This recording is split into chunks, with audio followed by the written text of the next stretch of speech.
Yaralılar tedavi edilmesin diye doktorlara Siyonizma çeteya terörê li ber artêşa İslamê mağlûb bû û agiribestî îlan kir.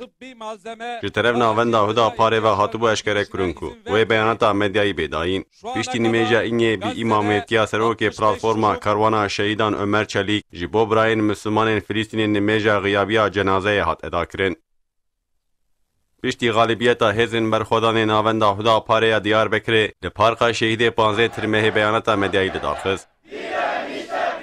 Ji bo berxwedan û galibiyetê tekbîr hatin avêtin û sloganên destekê hatin dayîn. Beyanata medyayê serokê bajarê Diyarbekirê ya huda parê Farûk Dînşwend.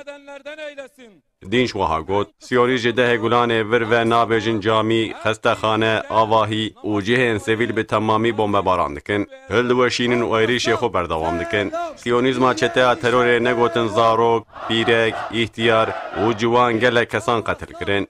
Me jî weka ummeta İslamê her tim destek dan birayên xwe yên Filîstînî. Me bi beyanatên xwe, duayên xwe, peyamên xwe û alîkariyên naxtî û madî alîkariyan kir. Me wan tenê neyş û em wan tenê nahêlin. Qudüs biîzzet e, berxwedana biîzzet e, Mescîda Aqsa biîzzet e û wê bi îzzet jî bimînin. Dîn ji wiha li axaftina xwe zêde kir. Em ji Diyarbekirê silavên xwe dişînin ji Mescîda Aqsayê re. Ji xwişk û birayên xwe yên ku li ber zilma Siyonîstan bi ber xwe didin û mücadeleyê didin. Em wan pîroz dikin. Zafera wan tebrîk û pîroz dikin. Wan rûyê ummetê kêfxweş kir. Wan îzzeta ummetê paras û muhefeze kir. Em şehadeta şehîdên xwe jî pîroz dikin. Em jî bo kesên birîndar şîfaya acîl niyaz dikin. Dîn ji li axaftina xwe wiha zêde kir. Emerîka û welatên Xerbê destek û piştgiriyên xwe di Siyonîzma çeteya terorê digel hêz û quweta wan, xurtbûna çek û silahên wan lê dijî Mislimanan bi ser neketin û tekçû. Hem ji Xwedê re bi. Mislimanan sebreka mezin nîşandan, berxwedaneka mezin nîşandan.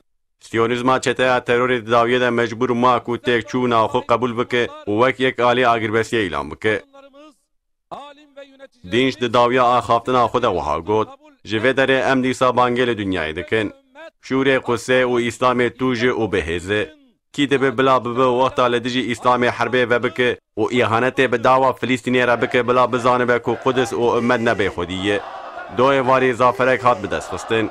Ev ne zafereka nehayî ye. Serokê platforma Karwana Şehîdan Ömer Çelik dua kir û beyanat bi dawî bû.